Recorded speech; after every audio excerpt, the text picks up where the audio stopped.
So now that we know what our products are going to look like with the square card and the hex card, I'm going to go ahead and combine milestones 5 and 6 together and work on a layout design.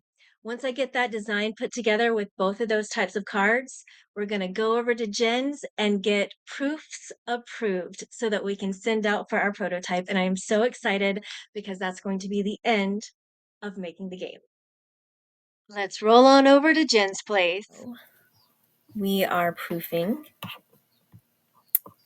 Are you approving this one? Yes, ma'am.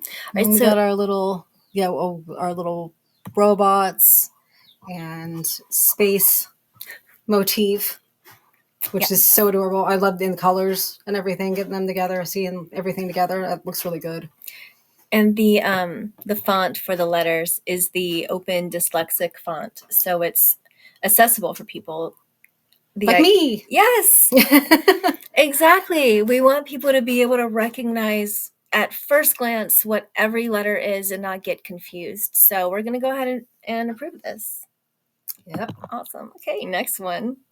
And you can just say yes, yay, nay, whatever. Yeah. I mean, no, I'm going to go ahead and say that these letters are arranged in a specific way. Okay. And here's the way. I used a random number generator with all the letters in the alphabet. And so I started with the top design and I just put right however they spit them out. And I did it 4 times, like completely randomly generating it every time 4 times. And then I did the same thing with the bottom. okay. So the idea is these are completely randomly generated. However, I did manually come in and, like, for example, if there was an X up here and down here, I would just manually change one. Yeah. Or if there was like an X and a Q or a Z or another completely like ridiculous one, I would maybe change those out too. But otherwise, randomly generated so that everything is fair and yeah. Okay. Oh, awesome. And then this is another card that I decided, maybe we should include this with the deck. And it's kind of like an at-a-glance ways to play. So we've got our competitive and our casual. And these were play tested. And basically, if you do competitive, you are vying for points. And it's great for if you know people and you're with your friends. Yeah. Now, the casual, that's the way we play. Pretty much, we'll play casual. Well, it's just to get to know each other. This is an icebreaker game. At the same time, like if you are competitive and stuff, that you can absolutely do that with this too. But I mean, the main point of this is to like get to know each other. Yeah. It's just, do you want to get to know each other aggressively? Right. Exactly. Are you those friends? Right. One of the competitive ways that she and I will play is that we will have to, we'll answer both of the prompts. And if you do that, then you get an extra point for the second prompt that you answer. And one of the casual ways that we'll play is we'll each draw our letter cards and swap them and answer for the other person. Or she just puts hers on my leg and expects me to answer for her without even telling me. That's true. Or that happens also. I'll just hand her my card and say, do it. So that's the best friend version of you get pretty much do. That's the BFF version. Oh my gosh. Well, this is exciting. So we are done proofing our letter cards. I love it. Oh my God. And for those of you guys that don't know, our prompt cards for the most part came specifically from our Spark book. Yep. Everything goes along with that. It just made sense with everything, and Yeah. What do you think? I think it's cool. I like it. I like the way they're fitting in it. Like to this, like the longer words to the side, kind of. That's kind of neat. Yeah. I think it looks neat. I tried to like center it in such a way that even though it's not centered, it seems all right. But it looks interesting with the shape, because the shape, it almost changes the shapes like shape. It does, because you're looking at these with the word and then everyone's like the same shape, but then you're like, whoa, that looks like completely different. And so, the idea is obviously if this was the card, you would have, on the red and purple side, claim to fame, and on the green to yellow side, you have dress for success, right? And let's say that you picked up this card. See? You would have to match the colors. Mm-hmm.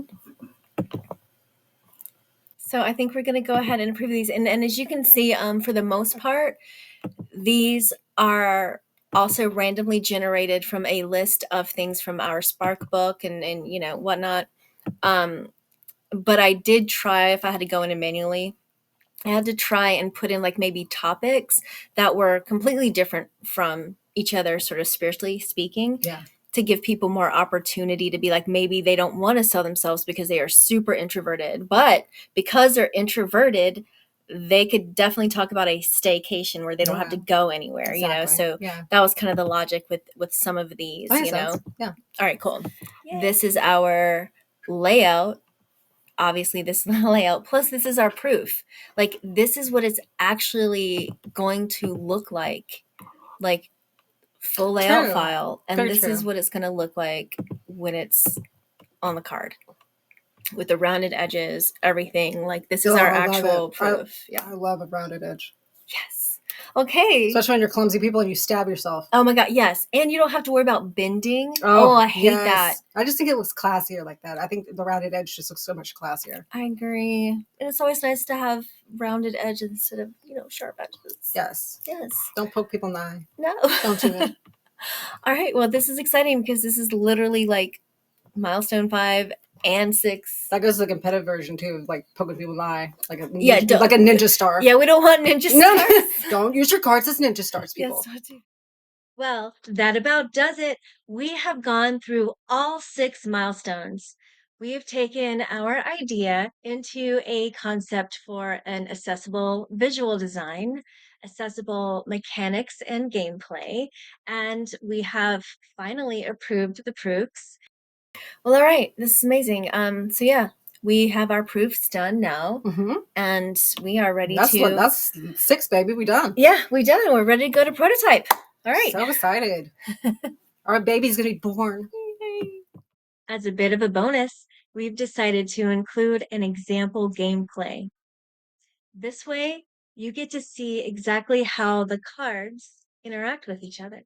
We hope you enjoy it. See, if I were to play Favorite Scent or Never Have I Ever, and let's see, this is my card. This one would be the Favorite Scent. I would have to do P for petrichor, which is like the name for what it smells like after a rain. Oh yeah, yeah, same. Best scent ever. Oh, I think absolutely right. Absolutely, that's one of my favorites. Yeah, I love the rain period. Yeah, it's so relaxing. Oh God, yeah, absolutely. And then for Never Have I Ever, I don't know. I might just, you know, answer the one and be done. How about you? Because you can. Exactly. Well, I agree with the P, but you know, of course, rose. That's just one of those comforting scents. And you know, even growing up, we always had rose bushes, and I had my own by my broom, and I got to pick my rose bush. And my rose bush was like this velvet, kind of like red, but they were like velvety. Like the petals. So that's awesome. That was my rose bush. Oh, I love that. That's really cool. So let's say that we had Claim to Fame and then Dress for Success, and this was, let's say this was your card. What would you do? Claim to Fame? Either Claim to Fame. Claim to Fame is going to be the color, the red and purple. Yes. Yeah. See, I always have to check that because my brain will switch it.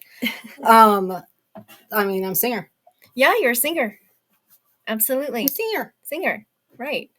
Now, would you want to go for the extra point and try the Dress for Success? Sometimes these letters are like, it takes me a minute, you know, and sometimes I get really clever with them. It just depends on the card because some of them speak to you more.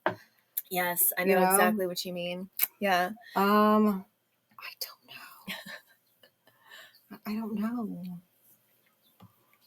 Because then it just goes back to opera, or it goes back to, you know, like France, you know, like there's all kinds of different Rome, you know? Yeah. There's really anything.